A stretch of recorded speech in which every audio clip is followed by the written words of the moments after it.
So now for the second speaker, we have Abdul Karim Ali, is a Master's of Arts candidate at the University of Ottawa for School of Public and International Affairs. He currently also holds a Bachelor of Social Sciences in Conflict Studies and Human Rights, also from the University of Ottawa. Please help me welcome him. Assalamu alaikum. I trucked out here. I expect a little bit of excitement from you people. Okay? So the first thing I want to start with, collectively as a group, because one thing that I've realized, my tongue is a little bit messed up. One thing that I realized is that wherever people gather for ilm, there's also shaitan. And I've realized this very much so these past couple of days. If you're my Facebook friend, you'll understand why. So we're going to start with A'udhu billahi minash shaitan ar-rajim. A'udhu billahi minash shaitan ar-rajim. I want to hear it louder. A'udhu billahi minash shaitan ar-rajim. Ilahay shaitan ka naga qaado. Very, very important. Please don't clap. Don't clap. That's going to bring it closer. A'udhu billahi minash shaitan ar-rajim. So I'm just going to walk around because I really hate looking at one direction. Is this okay? Okay. So, how are you guys today? So I have a two-part presentation. One is for the parents. Raise your hand if you're a parent. Good. I was waiting for you. Alhamdulillah. Okay. And I have a second portion for young people. Raise your hand if you're a student. Okay. Raise your hand if you finished school. Raise your hand if you're just not sure. Okay, we'll deal with you in a second as well. Okay? So I'm going to tell you a bit about myself and a bit about my story. I'm a social person, but I'm a very private person. And I don't normally tell my story to everyone, but today I was invited by the lovely organizers of this event to speak at this event. And this is an issue that's very near and dear to my heart because I've gone through quite a lot. And I see some of my colleagues from the University of Ottawa, so they completely understand what I'm talking about. So my name is Abdul Karim Ali. I'm a final or graduating student at the University of Ottawa's Graduate School of Public and International Affairs. Ironically, I realized yesterday that I was the first Somali student in that entire graduate program. So alhamdulillah. And now we have three. We have two that just started this year, and we have Kafia Yusuf, who graduated last year. So alhamdulillah, I hope we wish her all the success. So I'm just going to tell you a bit about my background. So I came to Canada when I was 2, I believe. I have to confirm with my mother, it's pretty young. We left the capital of Hamad, not originally from there, but we were living there. Capital of Hamad. I remember some things. I was 2, but you can imagine how traumatic that experience must have been. And I remember fleeing. I do remember that very clearly. I remember the color of the houses of Hamad, and I remember the greenery in the area. I remember fleeing through southern Somalia, and when I tell my mother this, she's actually quite shocked. But it's important because it's a part of my story, and I'll talk about why your story is important today. And I remember seeing death and destruction. I remember, who remembers Somalia, leaving Somalia? Raise your hand. Who went through southern Somalia? Raise your hand. Okay? I remember this very clearly, eating gazelle, because there wasn't anything else that was halal at the time. And somebody in my family basically slaughtered a bunch of gazelle, and that's what we ate. Okay? I remember the look on my mother's face, the struggles that she went through, and how difficult it was. I remember fleeing, coming to Canada, and after that, I just don't remember very much because life was pretty good. And when life is good, you don't really pay attention to much. Okay?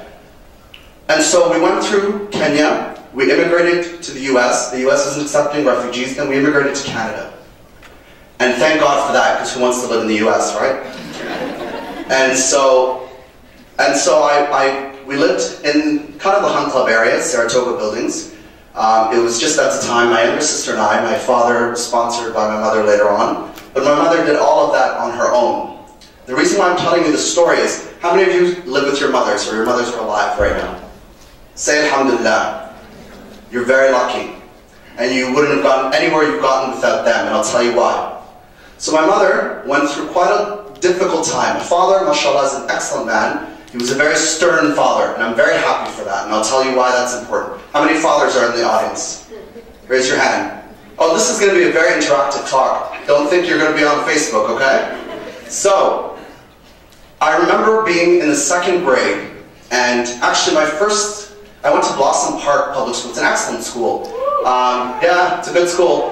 Didn't have the greatest time. I was a refugee at the time, didn't really speak English very well. Had a difficult time, got into a lot of fights, gave my mother hell, missed the bus all the time. She had to bus out and come get me. And then eventually I went to Arch Street School. Pretty sure some of you have been there. It's an interesting school as well. Didn't have the best experience. Anyway, my entire elementary experience has just been difficult. I was a difficult child. Very, very difficult. But alhamdulillah, things worked out. I had a very patient mother. And she supported me. And I remember very clearly that my mother never used to say that you are a bad person or that you're not a good kid. And she never criticized me. Never criticized me. Ever. My father, on the other hand, was a bit of a different story. I definitely got a lot of critique from him, but for good reason. And it helped me today to be who I am, alhamdulillah. So my life is characterized by failures. Anybody who doesn't think that is very stupid and very foolish. And I don't think you're that type of crowd. Everyone in here has experienced failure. I've experienced quite a lot of failure. The most important thing about failure is understanding that failure is your fault, not someone else's fault. We come from a culture where we really like to put blame on everything. Everything but ourselves. Pay attention. Sit around at home and listen to 2 Somali men or 2 Somali women talk. Something as simple as Somali politics. A couple of years back I told my father, why do you listen to this BBC crap? It's too much. And he would say, Wawad Kagi, Wadib Kagi. And I'd say, listen, this little screen here has not changed for 50 years.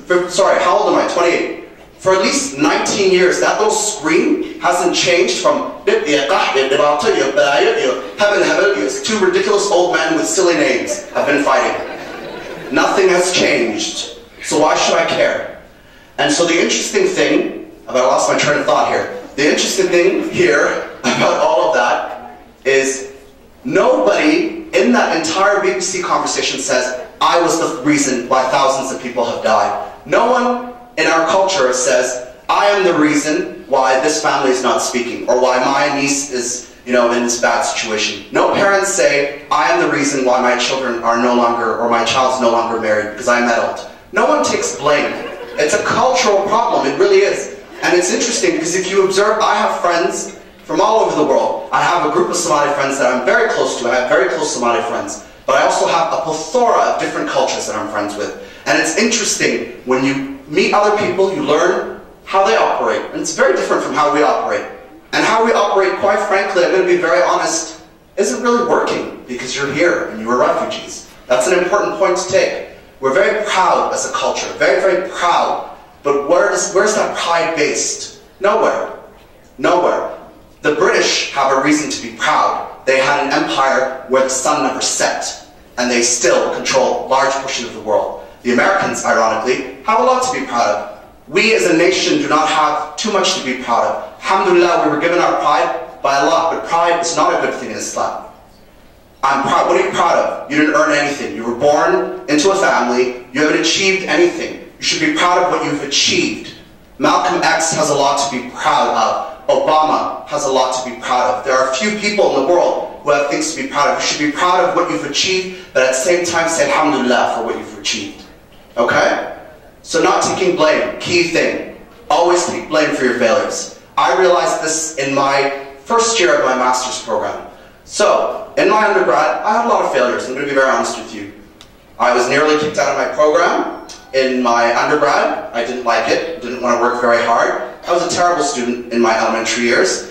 Alhamdulillah, I shaped up since then. My undergraduate, I ended up switching to a program that I liked. It was simply an issue of, I didn't know what I wanted to do. And I was too busy trying to please my family. And I realized I really don't want to be a doctor. I think it's stupid. For some people, it's great. I have a good friend of mine, Mariam Deary. Let's all clap for Mariam Deary. She's a doctor, mashallah.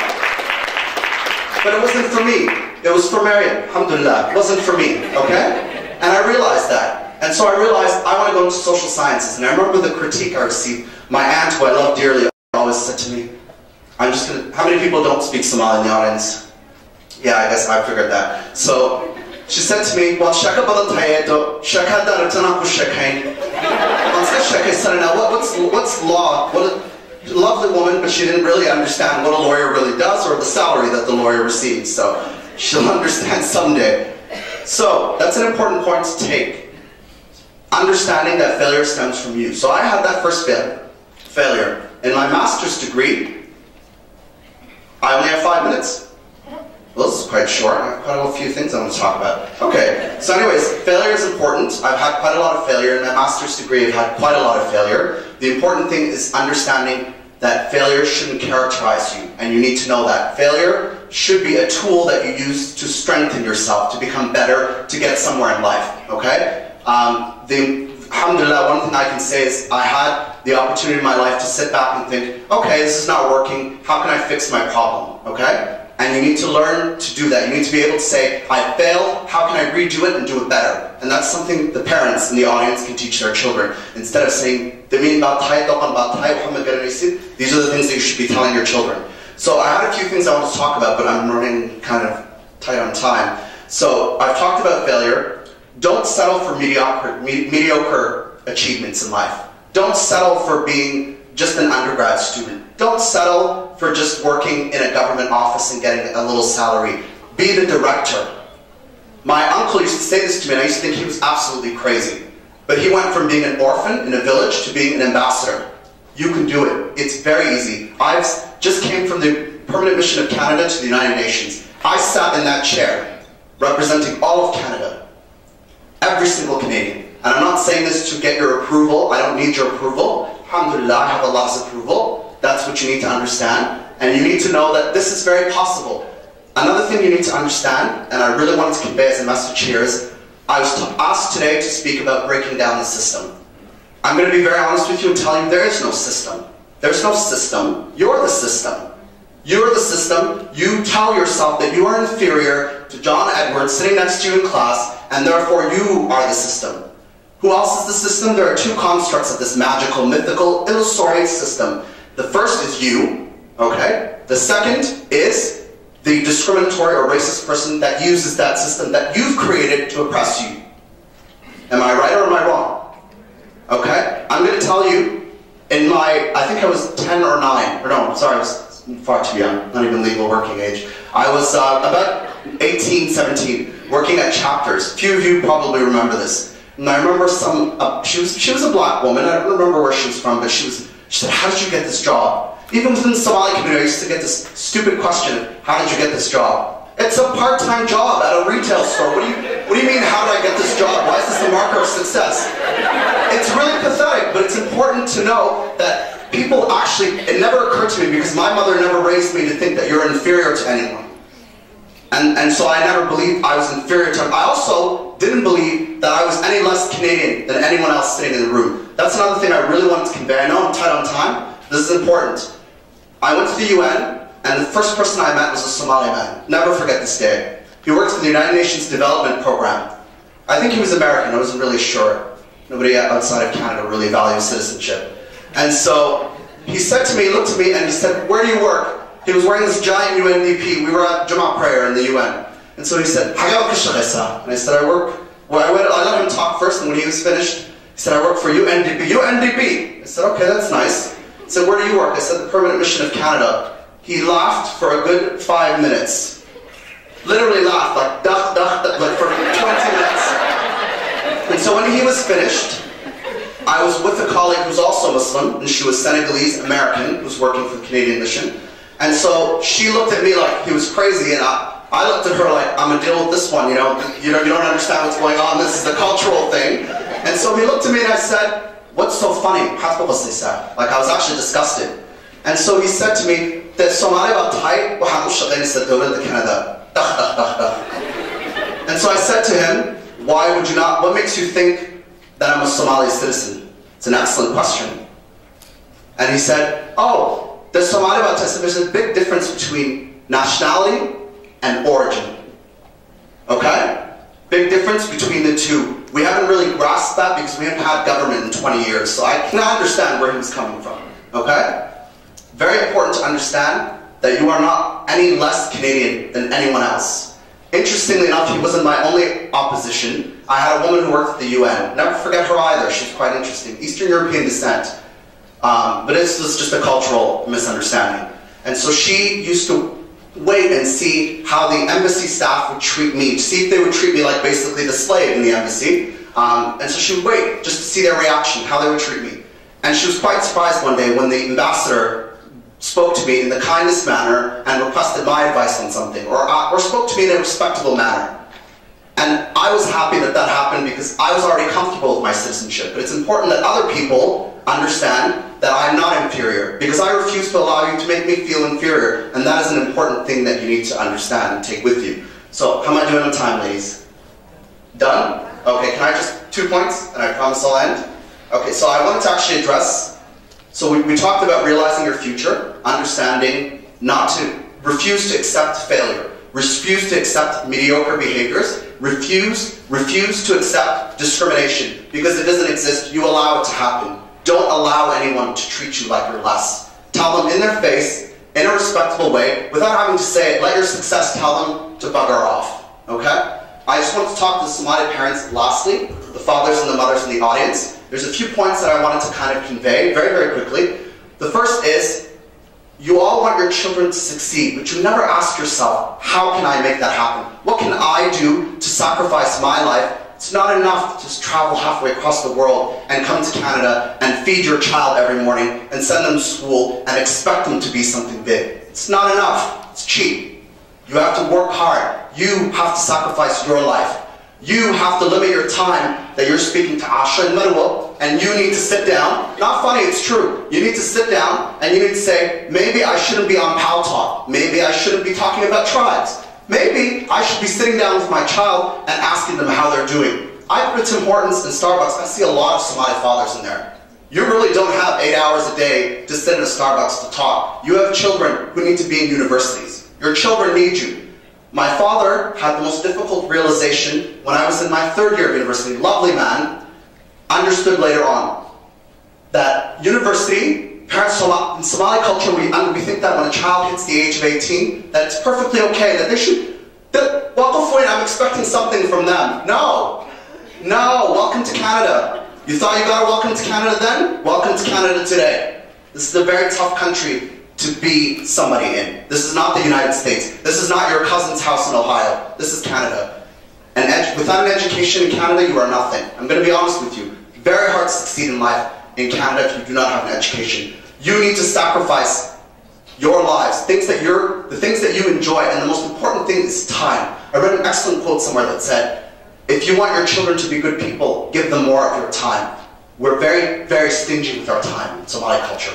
You need to be with your children. You need to draw something as simple as getting up in the morning and driving them to school on a day when they have an assignment due. Do you know how much? Clap if in the audience if you just wish your parents would drive you to school one day. Sometimes you just need your parents to leave you alone. Somali culture is a beautiful culture, but we have a little bit of that. And part of the problem is, and I remember my father used to say this, and I explained to him. He's a lovely man, by the way. I love my father, mashallah. And he would say something to me, but we've come a long way. We've grown together. And one thing he used to say is, I remember one time he said to me, my friend is his children sent him to Africa and they do things for him. And I said, if you want me to drop out of school and I can get a part-time job like your friend's brother, your friend's kids, and I can send you to Africa every week, but are you going to live with the fact that your child's a failure? He said, no. I said, then khas, we're done with the story. I'll finish my school. So it's important that but my father sacrificed a lot for me, and it's important that parents sacrifice for their children. If you don't sacrifice for your child today, there will come a time tomorrow that you will regret what they've become, and that's 50% your fault. Don't get it twisted. 50%, John Edwards sitting next to you in class, his parents and his grandparents gave up their lives to work and ensure that he had his tuition paid off. What are our parents doing? Things that have nothing to do with life. Why? Why am I paying for nonsensical things to happen somewhere else when we have issues here? Why are you worried about just development in Somalia when your child is not anywhere today? That's your first priority. Worry about Somalia after you've done with your children, after you've worried about them and got them somewhere. So I'm being held down to stop talking. a few last-minute wrap-up points just to help remind you what we've discussed. For the students in the audience, don't allow yourself to accept failure. Never accept failure. Part of my success is I don't allow failure, and I don't let it to become me. Never accept a mediocre level of success. Never allow anyone to tell you it's enough to just be this. Be whatever you can be and fight until you get there. Go down fighting. The third thing I wanted to say that I've already discussed with you is don't allow discrimination to characterize you. Don't accept it. Refuse it. When you see it, combat it. Say no. No, it's not happening. Good for you, but no. Okay? And for the parents in the audience, sacrifice. The first thing you need to do, stop spending so much time. It's important for the fathers. We laugh, but it's important. Stop spending so much time on the phone talking to your tribal relatives. Focus on your child. That's the first thing you need to do. For the women in the audience, the mothers, stop thinking that it's just enough to feed your children and send them to school. You have to know what they're doing at school. You have to know. My mother used to call me every day and she used to say, tell me about your class. What's your class doing? And I used to think, she doesn't even know what the hell she's asking me about. This is kind of a silly conversation. But she remembers the assignments I'm working on and she asks me, did you finish that assignment? That's what your children need. You need to be there and you need to support them and you need to sacrifice your lives. Education is about sacrifice. It's about eating tomorrow and starving today because you'll get a better meal tomorrow. You can't just expect to just get there without any hard work. You have to bleed. So the last thing I want to tell parents, just a quote. I'm done, girls. There's a song that I listened to a few days ago that just said, it kind of characterized what I thought about saying to parents today. And it says, if Afgarat Kalgal, let me remember it. Afgarat Kalgal, Il Bahnima Dahtal. Does that make sense to you guys? No? So if Afgarat understanding one another, is Afgarat Kalgal, a dear way of understanding one another, a compassionate, warm way of understanding one another, Il Bahnima Dahtal, with a bit of, sophistication and a bit of, Il Bahnima. We know what Il Bahnima is. You're all the Facebook generation. Il Bahnima Dahtal. So, and I heard another quote 2 days ago about someone saying about their husband, they unshield the sword. So for the parents, especially the fathers in the audience, put your shield back and use your aqli. There are other ways to encourage your children instead of attacking them. Nobody wants to come home from school after 12 hours at school and hear you didn't wash the dishes, or come serve my friend tea, or you're a failure in life, or you're not working hard enough, my friend Ahmed's daughter is doing well. No one wants to hear that. Nobody wants to hear that. On that point, I would like to just thank the organizers for inviting me. If you have any questions, I'm available on Facebook. Okay? Please feel free to ask me anything. This is very important. Education is everything in life. Education is everything in life. Without education in Canada, I'm telling you right now, you are nothing. You are nothing anywhere, and that is the only, I wanted to mention this, and I'll wrap up with this. You don't have the opportunity to fail. You don't have time to fail, because your story, and remember your story, you're not 7th-generation Canadians whose parents own, businesses and parts of the province. You're a refugee, and you're the children of refugees, and you have to advise Somalia to be something tomorrow. You have tons of work to do. There isn't time to fail, folks. There isn't time to be mediocre. Be the best you can be. Assalamu alaikum.